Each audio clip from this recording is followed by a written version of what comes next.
नमस्कार, आप देख रहे हैं राष्ट्र प्रथम। आपके साथ मैं हूं तुषार शर्मा। बुलेटिन की शुरुआत करेंगे हेडलाइंस के साथ।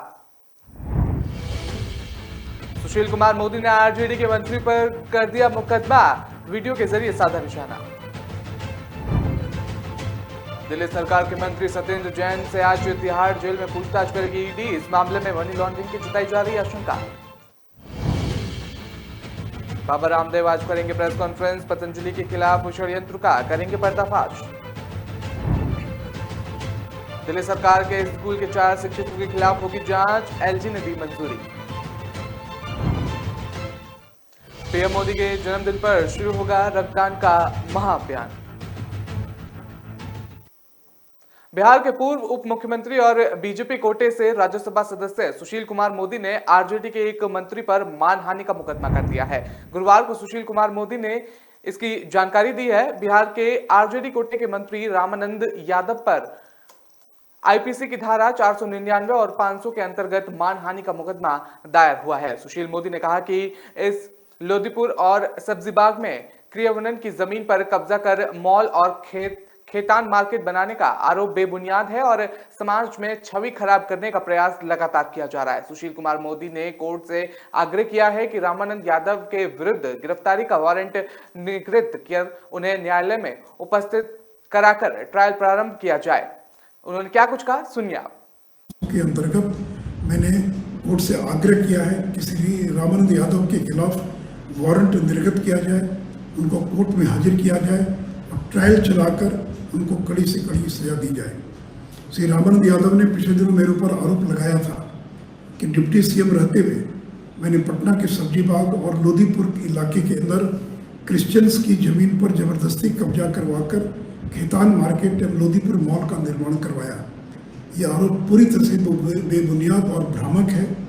श्री रामानंद यादव ने आज तक अपने आरोप के पक्ष में न तो कोई प्रमाण प्रस्तुत किया, न कोई दस्तावेज रखा, न ही उन्होंने माफ़ी मांगी और ये एक साजिश थी मेरी छवि को समाज में खराब करने की। और इसलिए मैंने सीजेएम कोर्ट में यह मानहानि का मुकदमा दायर किया है। पिछले दिनों श्री मनोज झा और श्री चित्रंजन गगन ने भी इसी प्रकार के आरोप मेरे ऊपर लगाए थे। उन पर भी मैंने मानहानि का मुकदमा दर्ज किया था। पिछले दिनों पटना के सीजेएम कोर्ट ने इसका संज्ञान लेते हुए उनको कोर्ट में हाजिर होने के लिए सम्मन जारी किया है। तो अगर रामानंद यादव में अगर हिम्मत है तो कागज प्रस्तुत करें। इस मॉल से मेरा दूर दूर तक का कोई संबंध नहीं है और मैंने पहले भी घोषणा की थी कि अगर ये मॉल से मेरा कोई भी संबंध होगा तो मैं पूरा का पूरा मॉल उसकी जमीन सहित लालू परिवार को गिफ्ट कर दूंगा। लेकिन आज लगभग 1 महीना हो गया, आज तक ना वो कोई दस्तावेज न कोई प्रमाण प्रस्तुत कर पाए। तो देखा आपने किस तरह सुशील कुमार मोदी की तरफ से तमाम बातें सामने आ रही है। रुक करते हैं अगली खबर का। आपको बता दें कि प्रवर्तन निदेशालय दिल्ली सरकार के कथित आबकारी घोटाले में जेल में बंद मंत्री सत्येंद्र जैन से शुक्रवार को तिहाड़ जेल में पूछताछ करेगी। ईडी सुबह करीब 11 बजे तिहाड़ जेल में जैन से पूछताछ करेगी। दिल्ली की राउस एवेन्यू कोर्ट ने गुरुवार को ईडी को पूछताछ की इजाजत दी थी।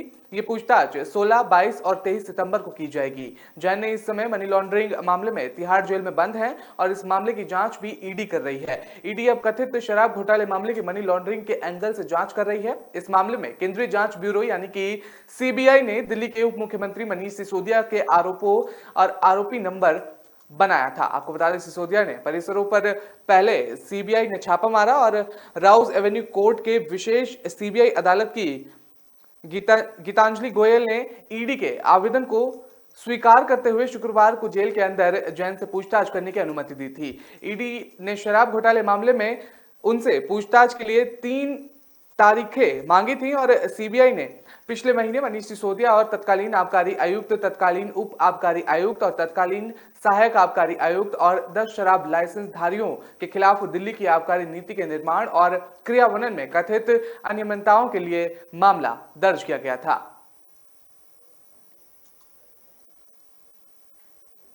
योग गुरु बाबा रामदेव शुक्रवार को दिल्ली में एक प्रेस कॉन्फ्रेंस करेंगे। इसमें वो पतंजलि के खिलाफ चल रहे षड्यंत्र का पर्दाफाश करेंगे। इसके साथ ही वो आजादी के शताब्दी वर्ष 2047 तक पतंजलि के स्वर्णिम योगदान का खाका भी बताएंगे। बता दें ये प्रेस कॉन्फ्रेंस दोपहर 12 बजे दिल्ली के कॉन्स्टिट्यूशन क्लब ऑफ दिल्ली में होगी और आयोजित की जाएगी, जिसमें इसमें वो योग, आयुर्वेद, भारतीय शिक्षा और चिकित्सा की फिर से प्रतिष्ठा दिलाने के आंदोलन की चर्चा करेंगे।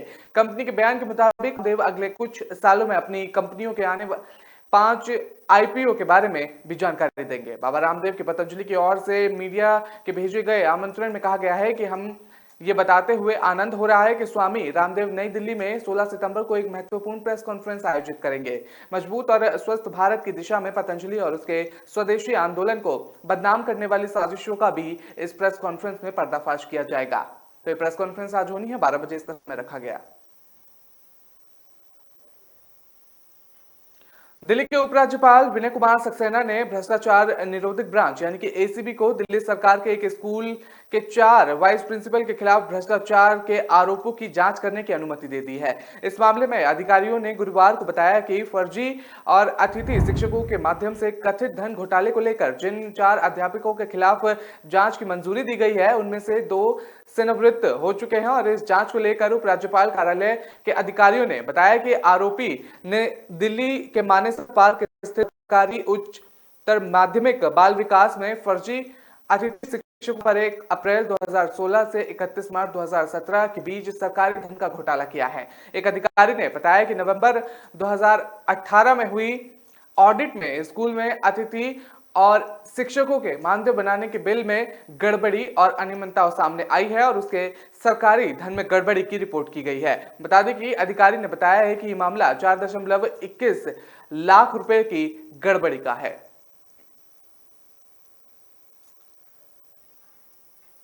प्रधानमंत्री नरेंद्र मोदी के जन्म दिवस के अवसर पर बीजेपी शासित मध्य प्रदेश सरकार इस बार कुछ नया करने जा रही है। मध्य प्रदेश के कोने कोने में रक्तदान शिविर का आयोजन किया जा रहा है। सूत्रों से मिली जानकारी के मुताबिक मध्य प्रदेश सरकार रक्तदान करने का एक नया रिकॉर्ड बनाने की तैयारी में जुटी हुई है, जिसको लेकर कि मध्य प्रदेश के कोने कोने में हर तहसील, गांव, शहर को रक्तदान शिविर से जोड़ने की तैयारी की जा रही है। साथ ही साथ मध्य प्रदेश सरकार के कैबिनेट मंत्री और राज्य मंत्री भी प्रधानमंत्री नरेंद्र मोदी के जन्म दिवस के अवसर पर रक्तदान करते हुए दिखाई देंगे।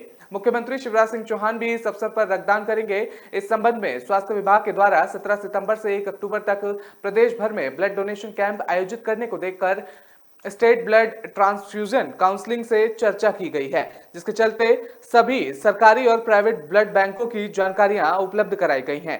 सरकार के हवाले से कुछ इस तरीके की बातें निकलकर सामने आ रही हैं कि इस रक्तदान शिविर में रक्तदान करने वाले रक्तवीरों का डेटा भी तैयार किया जाएगा, जिसके कारण इमरजेंसी के समय उनके संपर्क किया जा सके और साथ ही साथ ब्लड डोनेट करने के लिए स्वैच्छिक रक्तदान दाता ऑनलाइन रजिस्ट्रेशन भी कराया जा सके। बता दें कि रक्तदान से कलेक्ट होने वाले रक्त का डेटा भी ब्लड बैंक में तैयार किया जाएगा। इसके कारण आसानी से जरूरतमंदों को ब्लड उपलब्ध कराया जा सकेगा। फिलहाल वक्त तो चला एक छोटे से ब्रेक का। खबरों का सिलसिला लगातार जारी रहेगा।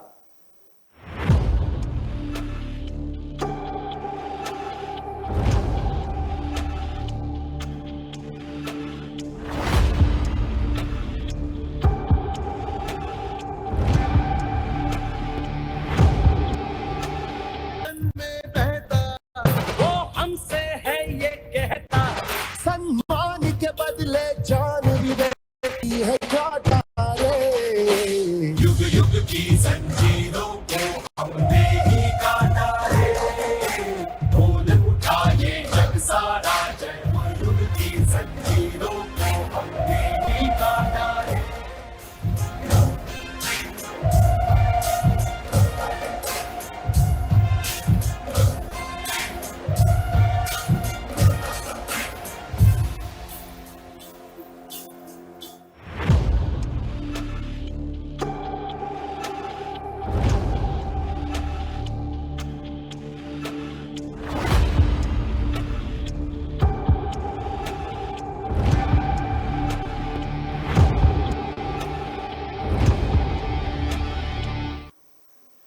ब्रेक के बाद आपका स्वागत है। रुक करते हैं अगली खबर का। आपको बता दें कि हरियाणा के मुख्यमंत्री मनोहर लाल खट्टर ने गुरुवार को रोहतक में एक जनसंवाद कार्यक्रम में एक बुजुर्ग महिला को अपनी जेब से 2500 रुपए दे दिए।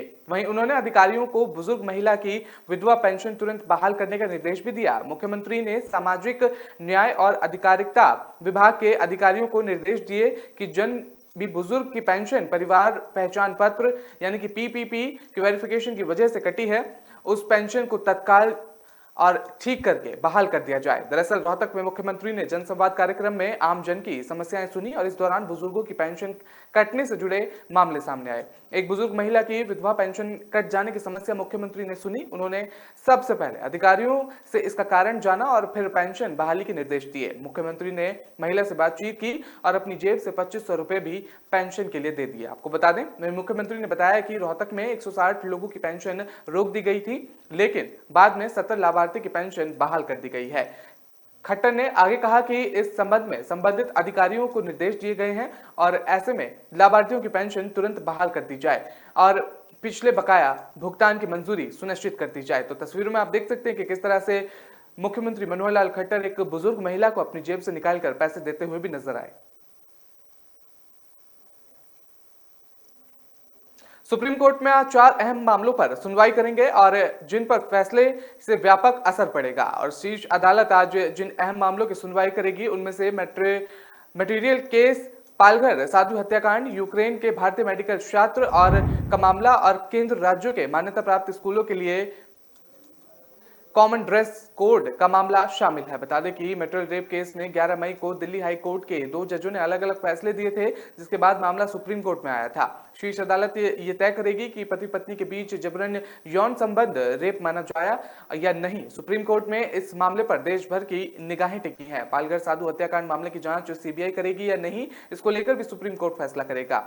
16 अप्रैल 2020 को महाराष्ट्र के पालघर में जूना अखाड़े के 2 साधुओं 35 वर्षीय महंत सुशील गिरी और 65 वर्षीय महंत कल्पवृक्ष गिरी और 30 वर्षीय नीलेश की भीड़ ने पीट कर हत्या कर दी थी। बता दें कि वारदात का एक वीडियो वायरल भी हुआ था, जिसमें देखा गया था कि महंत कल्पवृक्ष गिरी जान बचाने के लिए एक पुलिसकर्मी का हाथ पकड़कर चला रहे थे, लेकिन पुलिस वाले ने कथित तौर पर उनका हाथ छोड़ दिया और उन्हें भीड़ के हवाले कर दिया।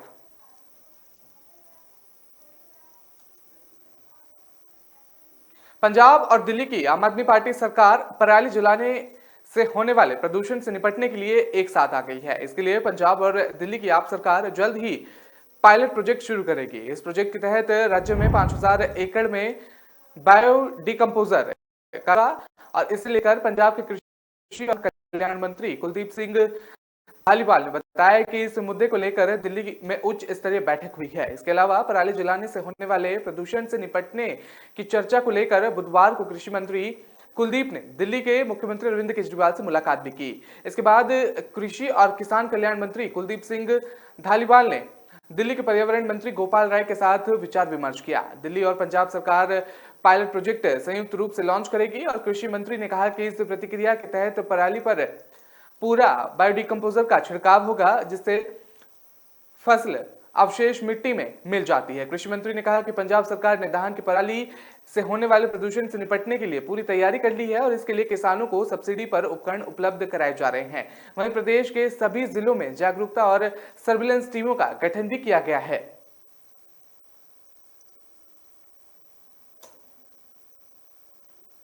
झारखंड में पिछले 3 हफ्तों से कायम सियासी सस्पेंस के बीच मुख्यमंत्री हेमंत सोरेन ने बृहस्पतिवार को राज्यपाल रमेश बैस से मुलाकात कर उनसे स्थिति स्पष्ट करने की मांग की। उन्होंने राज्यपाल से कहा कि राज्य में घातक अनिश्चितता का वातावरण बनाया हुआ है। ऐसे में राज्य का संवैधानिक प्रमुख होने के नाते लोकतंत्र और संविधान की रक्षा के लिए वो उचित कदम उठाएं। राज्यपाल से मुख्यमंत्री की मुलाकात करीब 40 मिनट तक चली। बता दें कि मुख्यमंत्री सोरेन ने राज्यपाल को एक पत्र भी सौंपा। पत्र में मुख्यमंत्री ने कहा कि उनकी विधानसभा सदस्यता को लेकर भारत के निर्वाचन आयोग का जो मंतव्य प्राप्त हुआ है उसकी कॉपी उन्हें उपलब्ध कराई जाए और इस मामले में जल्द से जल्द सुनवाई की जाए।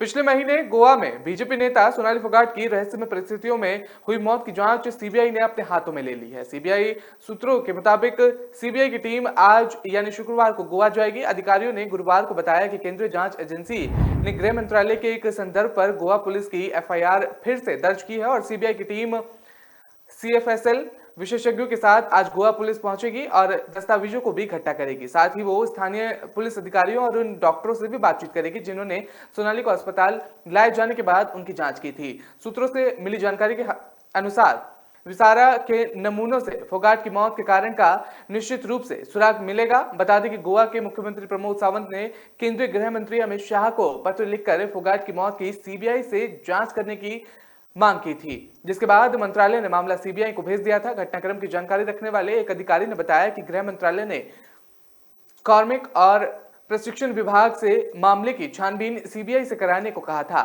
सीबीआई डीओपीटी के प्रशासनिक नियंत्रण में काम करती है।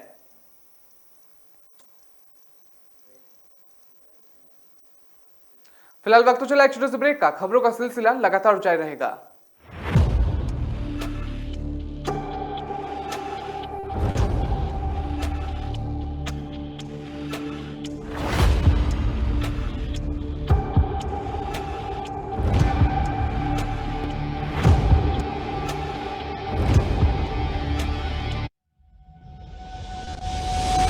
लहरों से डरकर नौका पार नहीं होती, कोशिश करने वालों की कभी हार नहीं होती। नन्ही चींटी जब दाना लेकर चलती है, चढ़ती दीवारों पर 100 बार फिसलती।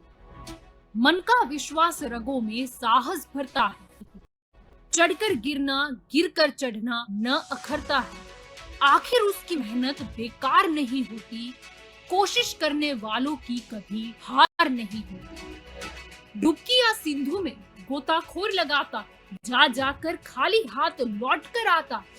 मिलते नहीं सहज ही मोती गहरे पानी में, बढ़ता 2 गुना उत्साह इसी हैरानी में। मुट्ठी उसकी खाली हर बार नहीं होती, कोशिश करने वालों की कभी हार नहीं होती। असफलता एक चुनौती है, इसे स्वीकार करो। क्या कमी रह गई देखो और सुधार करो। जब तक न सफल हो नींद चैन को त्यागो तो, संघर्ष का मैदान छोड़कर मत भागो तो। कुछ किए बिना ही जय जयकार नहीं होती, कोशिश करने वालों की कभी हार नहीं होती। कुछ नया करना।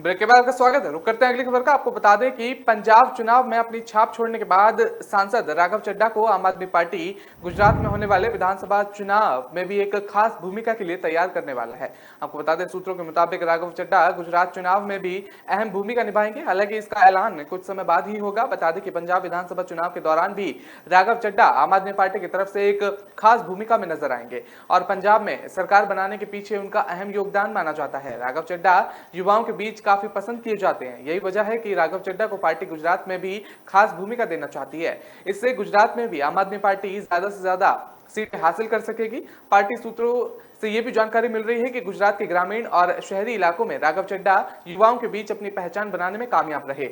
इसके लिए उन्हें जल्द से जल्द गुजरात चुनाव में उतरने की तैयारी की जा रही है और राघव चड्ढा अरविंद केजरीवाल के काफी माने जाते हैं। यही वजह कि अब तक अरविंद केजरीवाल ने उन्हें हर चुनाव में काफी अहम जिम्मेदारी दी है। दिल्ली से लेकर पंजाब तक यूथ के बीच अपनी पहचान बनाने के बाद अब राघव चड्ढा गुजरात चुनाव को लेकर तैयारियों में जुट गए हैं।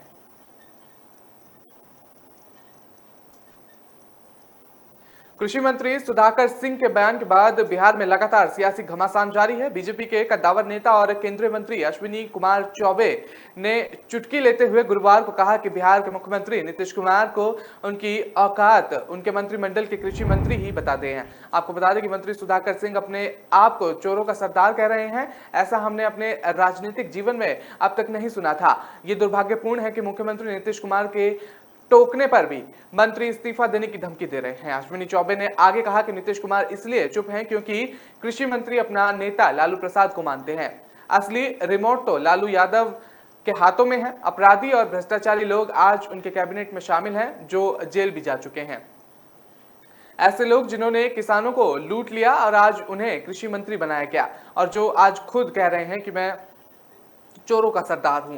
किसानों के कृषि मंत्री खुद चावल घोटाले में जेल गए हैं और कृषि मंत्री खुद कहते हैं कि मैं चोरों का सरदार हूं। यह दुर्भाग्यपूर्ण है कि नीतीश कुमार ने अपने मंत्रिमंडल में ऐसे लोगों को रखा हुआ है और अपने आप को भी मुख्यमंत्री कहते हैं।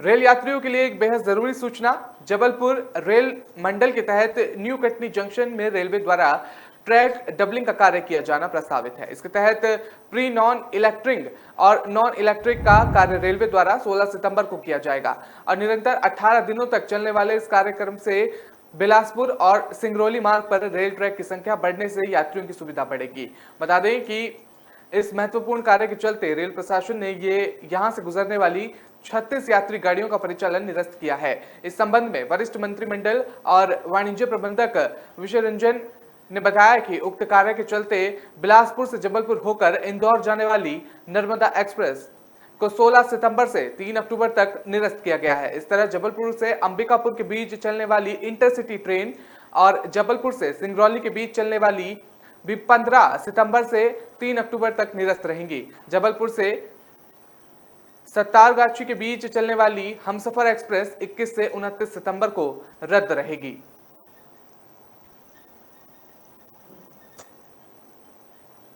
भारत में कोरोना महामारी से अभी तक जंग जारी है और इस बीच आज एक फिर से कोरोना संक्रमण के मामले में इजाफा हुआ है। बुधवार की तुलना में आज कोरोना के केस में करीब 25% की वृद्धि हुई है। पिछले 24 घंटों के दौरान कोविड-19 के 6,442 नए मामले सामने आए हैं।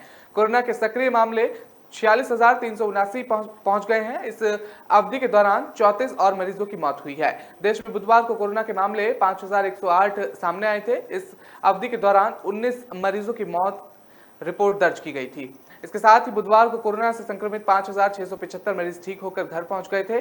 स्वास्थ्य मंत्रालय के आंकड़ों के मुताबिक पिछले 24 घंटों की अवधि के दौरान कोरोना के 6,442 नए मामले सामने आए हैं। कोरोना के एक्टिव केस में इजाफा हुआ है और ये संख्या 46,000 पर पहुंच गई है और कोरोना से 34 और मरीजों की मौत हुई है, जिनमें केरल से 20 मरीज शामिल है और कोरोना संक्रमित कुल मामले बढ़कर 4,45,16,000 हुए हैं।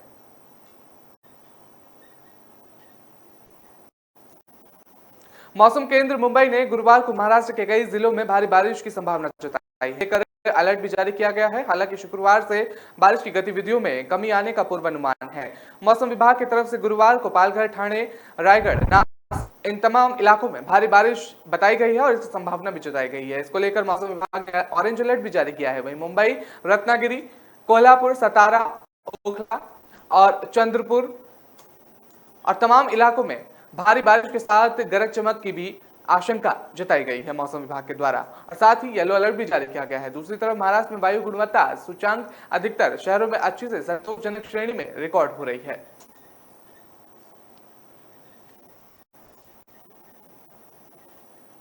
तो फिलहाल इस बुलेटिन में नहीं, मुझे दीजिए इजाजत। आप हमारी खबरों को पढ़ने के लिए आप हमारी वेबसाइट का भी इस्तेमाल कर सकते हैं। www.kalamkarta पर हमारी वेबसाइट पर खबरों को विस्तार से पढ़ सकते हैं। नमस्कार।